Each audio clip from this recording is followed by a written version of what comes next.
The Karythian Expeditionary Institute had been organizing scientific surveys for approximately 4,000 standard cycles, which gave them what they considered an admirably justified sense of superiority about the whole business. Their protocols were legendary.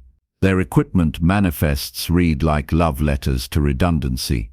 Their emergency procedures had procedures for the emergency procedures, footnoted with commentary about why you'd never actually need them.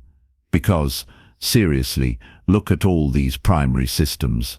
So naturally, when the Institute began incorporating humans into their survey teams as part of the broader Galactic Integration Initiative, which was itself a diplomatic way of saying we need to keep an eye on these people before they accidentally terraform something important. The Karythians approached the arrangement with their characteristic thoroughness. They reviewed human physiology, studied their psychological profiles, and noted with some amusement that humans had previously survived on their homeworld using what could only be described as spite and an alarming comfort level with violence. The expedition to catalogue the biological diversity of Thuros 9, an unremarkable forest planet in an unremarkable system, seemed like the perfect low-stakes mission to test this new partnership. Thuros 9 had breathable atmosphere, abundant water, edible vegetation for most carbon-based species, and approximately 0 things that wanted to eat you. It was, in the assessment of lead expeditionary coordinator Velthran, aggressively inoffensive to the point of being insultingly boring. The team assembled in the staging area of the Karythian transport vessel represented a cross-section of galactic scientific competence. Velthran themselves possessed the kind of meticulous nature that made them triple-check whether they'd double-checked things. Quixeth, the xenobotanist, had 17 advanced degrees and the absent-minded charm of someone who'd once tried to classify their own breakfast. Praxel handled geological surveys with the steady precision of someone whose species had evolved on a high-gravity world where mistakes meant falling down and staying down. Omara managed their technological systems with the casual confidence of someone who could repair a quantum entanglement communicator using only 2 of their 4 manipulating appendages. And then there were the humans. Marcus Webb had the sort of face that suggested he'd seen some things, wasn't particularly impressed by those things, and had probably filed them under Thursday. He wore his expedition uniform like someone who'd made peace with practicality decades ago and never looked back. His partner, Devon Okoro, possessed the rangy build of someone who moved through the world like physical laws were suggestions she'd consider following when convenient. Both of them had submitted their personal equipment manifests to Velthran, who'd read through the items with increasing bewilderment. Why, Velthran had asked during the pre-mission briefing, would you need a ferro rod? Fire, Marcus had replied, as if this explained everything. We have thermal regulation equipment, atmospheric processors, molecular food synthesizers. Sure, Devon had agreed. But what if we don't? This had led to a lengthy discussion about redundancy, which the Karythians felt they'd won because they had charts. The humans had nodded politely and packed their ferro rods anyway, along with several items that Velthran's computer had categorized as primitive implement, cultural significance unknown. The mission launched on schedule, which was the last thing that went according to plan. The thing about artificial gravity systems is that they work beautifully right up until they don't, at which point they transition from critical life support infrastructure to expensive mechanism for making everything you own. Discover what terminal velocity means. The transport vessel experienced what the flight computer delicately termed catastrophic containment failure in the cargo stabilization grid, which was a technical way of saying that the bay doors opened. Gravity decided to take a personal day. and approximately 14 tons of carefully organized expedition equipment, suddenly learned that Thuros 9's gravity well was both real and non-negotiable. It happened fast. One moment, the team was conducting final systems checks.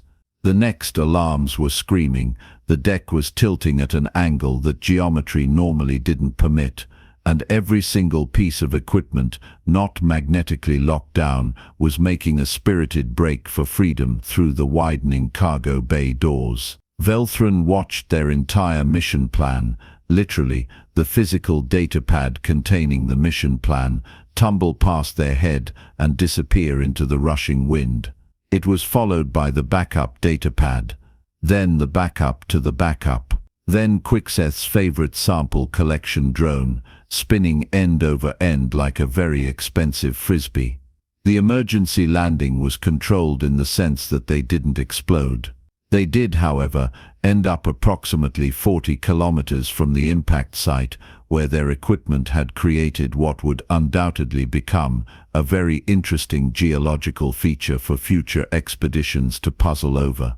The team assembled outside the crashed transport, taking inventory of their situation. The transport itself was intact enough to provide shelter but thoroughly dead from a technological perspective. The equipment bay stood empty, except for the magnetic floor locks, which had held beautifully to the floor while everything attached to them had sheared off and gone on an unscheduled adventure in ballistics. So, O'Mara said, their four arms hanging limply in a gesture of defeat that transcended species, "We have nothing." The emergency beacon activated, Velthran offered, trying to find something positive in the smoking crater of their career. Rescue will arrive in approximately 18 standard days. 18 days, Praxel rumbled. With no food synthesizers, no water purification, no shelter beyond a dead ship, no tools. There was a long silence, broken only by the wind in the trees, and what might have been a small animal having opinions about their landing technique. "Well," Marcus said, with the tone of someone about to ruin everyone's day, in a helpful way, "we should probably get started then." Devon was already walking toward the tree line, scanning the ground with the kind of focus usually reserved for people hunting something specific. "Started with what?" Quixeth asked. "We have nothing to start with." "We've got rocks," Devon called back. "Trees, looks like maybe iron oxide in that cliff face. That's plenty." Velthran felt their digestive system perform a complicated maneuver that their species did when confronted with something that made no sense whatsoever. Plenty for what? Marcus had joined Devon, and both humans were now examining stones with the intensity of jewelers appraising priceless gems. Plenty to make tools. Tools to make better tools. Better tools to make everything else. You can't make tools without fabrication technology, O'Mara said, their voice carrying the patience of someone explaining basic reality to children. Marcus picked up 2 rocks, examined them carefully, and then struck them together at a specific angle. A sharp flake of stone, sheared off with a crack that sounded unnervingly purposeful. He struck again. Another flake. 4 more strikes, and he was holding something that had gone from rock to rock with a suspiciously sharp edge. "Flint napping," he said, offering the worked stone to the stunned aliens. "Humans have been doing this for roughly 3 million years. Gets in your blood." The Karythians had thought they understood humans. They'd studied Earth's history, reviewed the technical specifications of human civilization, and come to what seemed like a reasonable conclusion. Humans were a young species that had gotten lucky with their technological development and were now playing catch-up with the rest of the galaxy. This assessment lasted approximately 6 hours into the stranding. By hour 2, Marcus and Devon had produced a collection of worked stone tools that would have made an archaeologist weep with professional joy.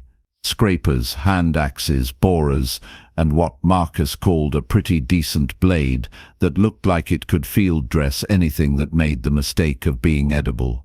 By hour 4, they'd constructed a friction fire apparatus from a straight stick, a flat piece of wood, and what Devon described as aggressive optimism.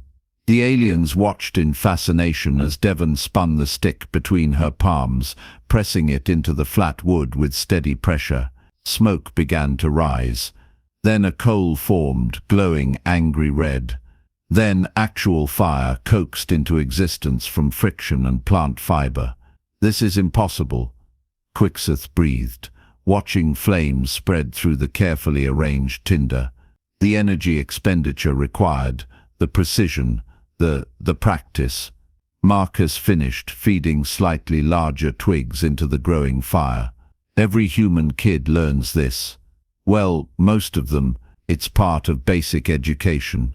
Your species teaches primitive survival techniques to children." Velthran asked. "Sure," Devon said, like this was the most natural thing in the universe. Never know when you might need to start from scratch. By hour 6, the humans had begun what they called pottery testing, which involved making containers from clay, water, and a concerning amount of confidence. They also started explaining their next project with the kind of casual certainty that made the aliens deeply uncomfortable. "So we're going to smelt iron," Marcus announced over the fire that evening. The aliens stared at him. "Smelt," Praxil said slowly. "Iron. Yep, from ore. That's generally where iron comes from, yeah." "Using what?" Olmara demanded. "We have no processing equipment, no refineries, no electromagnetic separation. No, we've got iron-bearing rocks, fuel, and basic chemistry," Devon said. She'd spent the afternoon collecting specific stones from the cliff face, building up a pile of reddish rock that apparently contained enough iron oxide to work with. "That's all you really need." "Well, that and patience. The temperature required to reduce iron oxide is approximately 1500 degrees, Velthran said, pulling the number from their academic memory. "You cannot achieve that with a wood fire." "Not with a regular fire," Marcus agreed. "But with a forced air furnace and charcoal, absolutely." The next morning, the aliens woke to find the humans had already constructed what could only be described as a primitive blast furnace. They'd built it from clay, rocks, and what Marcus called hope mixed with good engineering. A hollowed-out log served as a bellows, operated by a foot treadle that Devon had engineered from branches and vine fibers. "This is insane," Omara muttered, watching Marcus load the furnace with charcoal and iron-bearing rocks. "This is absolutely insane." "This is the Bronze Age," Quixoth corrected. "No, wait, the Iron Age. We're watching the Iron Age happen in real time." "We skipped Bronze," Devon noted cheerfully, working the bellows. "Too hard to find tin." The furnace roared to life, flames turning from red to orange to yellow-white, as forced air drove the temperature higher. The humans fed it steadily, adjusting airflow, adding fuel, monitoring the process with the kind of focused attention that suggested this wasn't theoretical knowledge. Hours passed. The aliens took turns watching, documenting, and trying to process what they were witnessing. Around midday, Marcus carefully cracked open the furnace base using a stone hammer he'd made that morning. Inside, glowing angry red, and definitely not rock anymore, was a bloom of iron. "Holy hell," Devon said, grinning wide enough to show teeth. "That actually worked." "You weren't sure it would work," Velthran nearly shouted. "I mean, it's been a while since I've done this," Marcus admitted, using 2 sticks to carefully extract the iron bloom. "But the physics doesn't change. Get it hot enough, reduce the oxide, you get metal." They spent the afternoon processing the bloom, heating, and hammering it with stone tools to drive out impurities. The rhythmic clang of rock on metal echoed through the forest, a sound that the galaxy hadn't commonly heard in about 10,000 years of galactic civilization. By evening, Marcus held up a crude but undeniably functional iron blade. "Ladies, gentlemen, and distinguished beings of various configurations," he announced, "we have officially dragged ourselves into the Iron Age. Next stop, making this blade into an axe so we can process lumber like civilized people." The workshop rose from the forest floor with the kind of inexorable momentum usually associated with geological processes or bureaucratic procedures, which was to say, slowly but with an air of inevitable completion. The iron axe made timber processing possible. Timber processing made construction possible. Construction made everything else possible. The humans moved through the progression with the easy competence of people following a recipe they'd memorized generations ago. Praxil, whose species had achieved spaceflight approximately 50,000 years ago and had virtually no cultural memory of doing things the hard way, kept detailed notes. They found themselves utterly fascinated by the logical progression of tool development. The iron blade became an axe head, hafted to a wooden handle with more iron wire they'd drawn from subsequent smelts. The axe felled trees, which were stripped with wedges which were split with more wedges and the back of the axe. "It's logarithmic," Praxil explained to Velthrin one evening, watching Marcus shape a piece of wood, using a tool he'd made, with a tool he'd made, with a tool he'd made, with a tool he'd made with rocks. Each tool enables more sophisticated tools which enable more complex construction, which enables better tools. The progression is mathematically elegant. The progression is terrifying, Velthrin corrected. They've recreated approximately 8,000 years of technological development in 12 days. It was true. The campsite had evolved from cleared patch of ground with a fire to small industrial complex with alarming speed.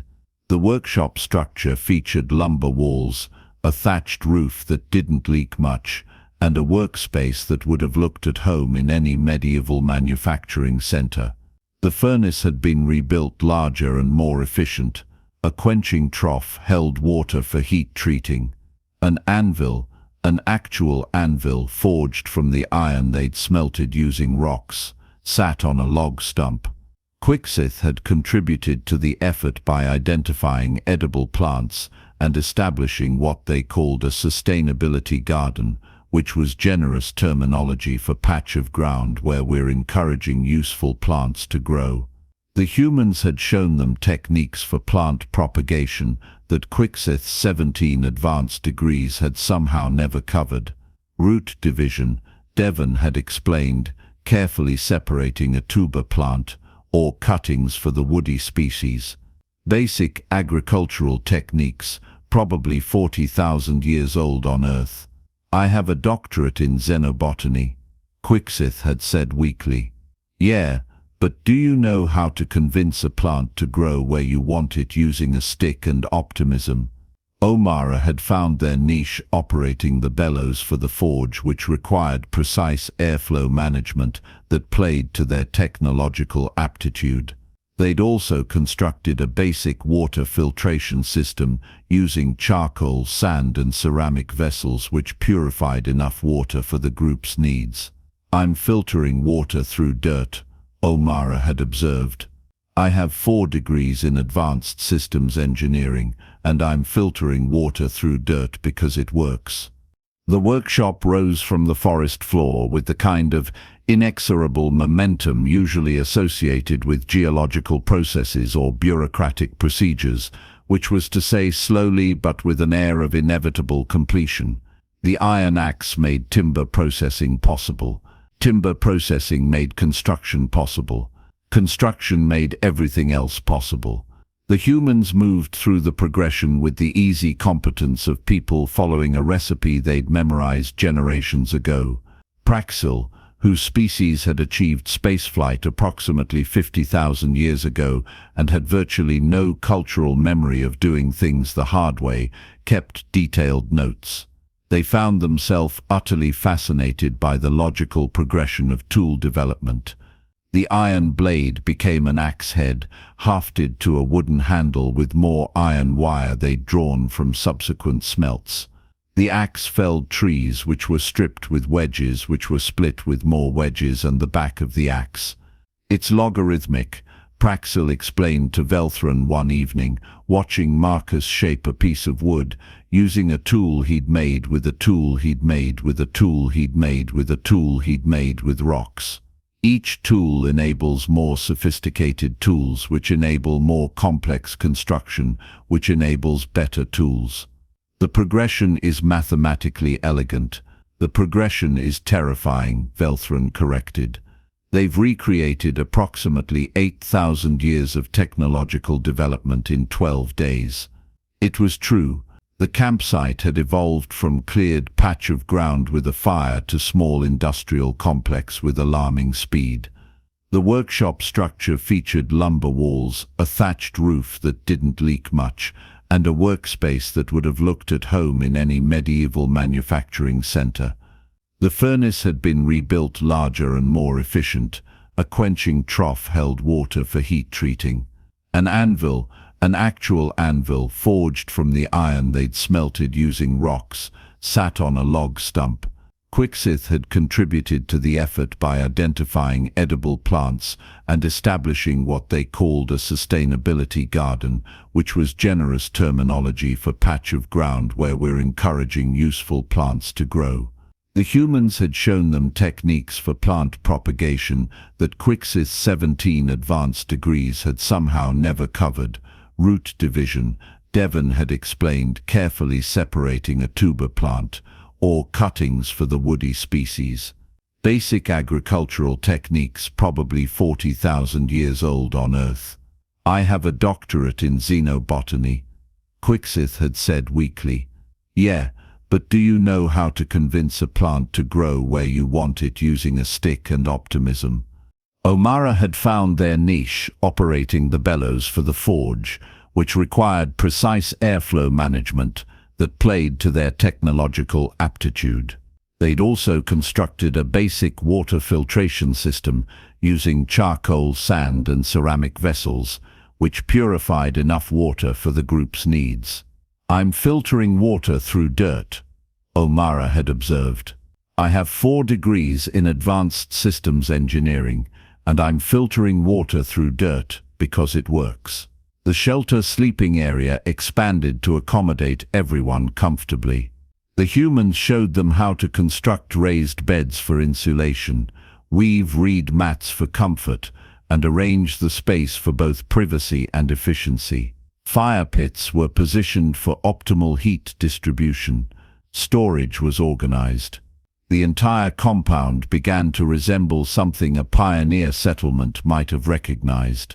On day 15, Marcus finished what he'd been calling his masterpiece project. It was a lathe, human-powered, using a foot treadle and a flexible sapling for spring tension that could turn wooden cylinders into useful implements.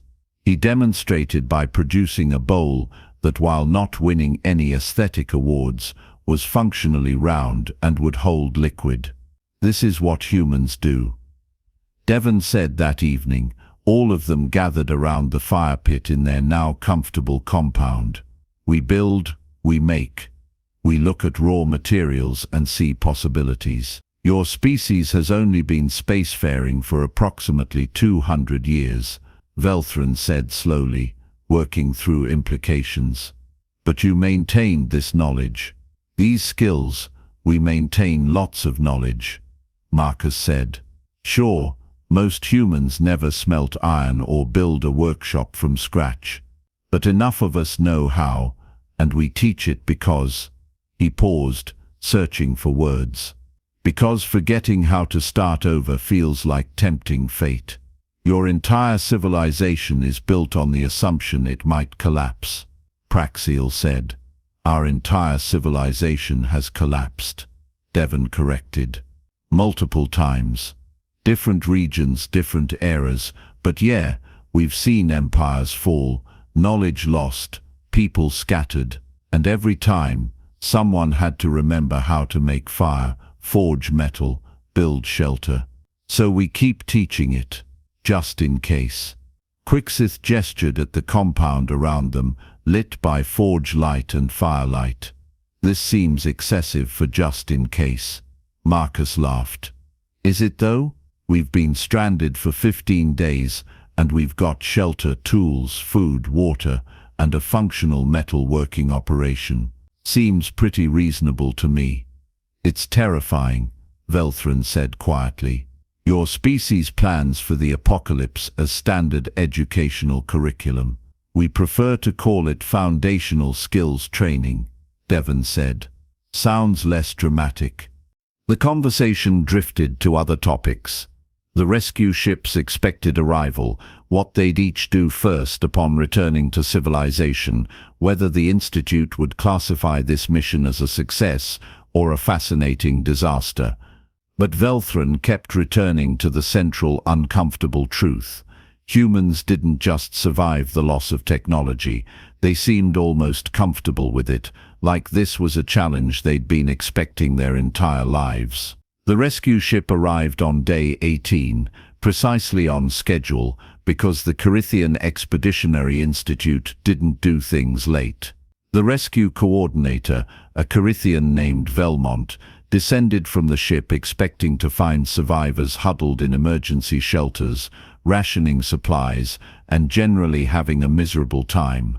The emergency beacon had indicated a catastrophic equipment loss, which meant this would probably be a medical situation requiring trauma counseling and significant resource support. What Velmont found instead was a small industrial village. They stood at the edge of the compound, their 4 eyes trying to process the scene. Timber structures with thatched roofs. A functional forge currently banked but clearly operational. Stacked lumber, organized tool storage. What appeared to be a vegetable garden, and in the center of it all, the expedition team looking healthy, well-fed, and suspiciously competent. Coordinator Velthrin, Velmont said slowly, your emergency report indicated total equipment loss. That's correct, Velthrin confirmed. They were wearing clothes that appeared to be hand-stitched from plant fibers, which seemed wrong somehow. And you've been stranded for 18 days with no technological support. Also correct. Velmont gestured helplessly at the compound. Then what is all this? Marcus emerged from the workshop, carrying a hammer he'd forged, wearing an apron made from bark fiber. We got bored and built a settlement. Standard human response to having free time and available materials. Devon was behind him, banking the forge fire with practiced efficiency. We were actually going to start on proper furniture next week. Maybe experiment with some basic metallurgy refinements.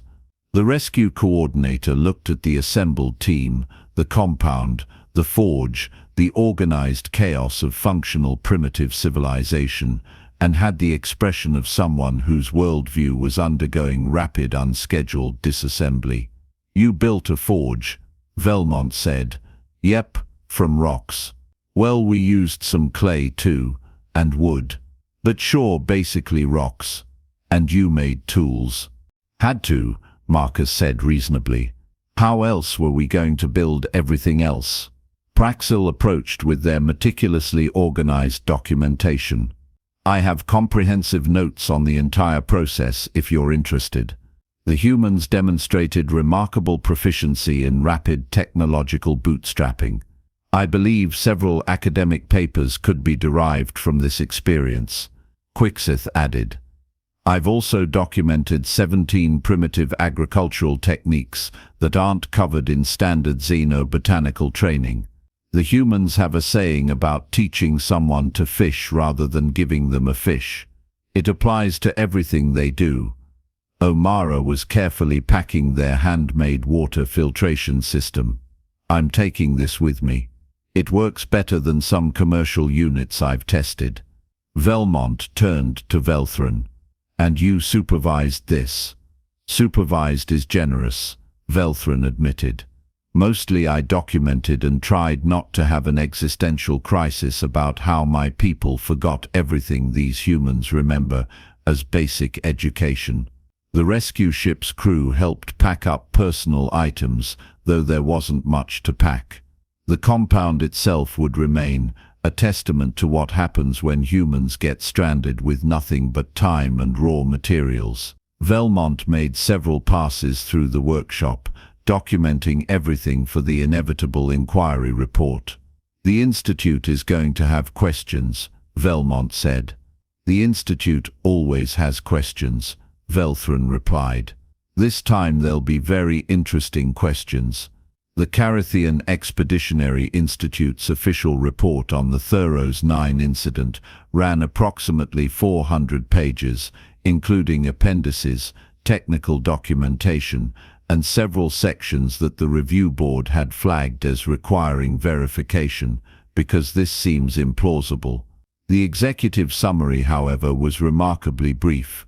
Equipment loss did not compromise mission safety due to unexpected human capability in primitive survival techniques.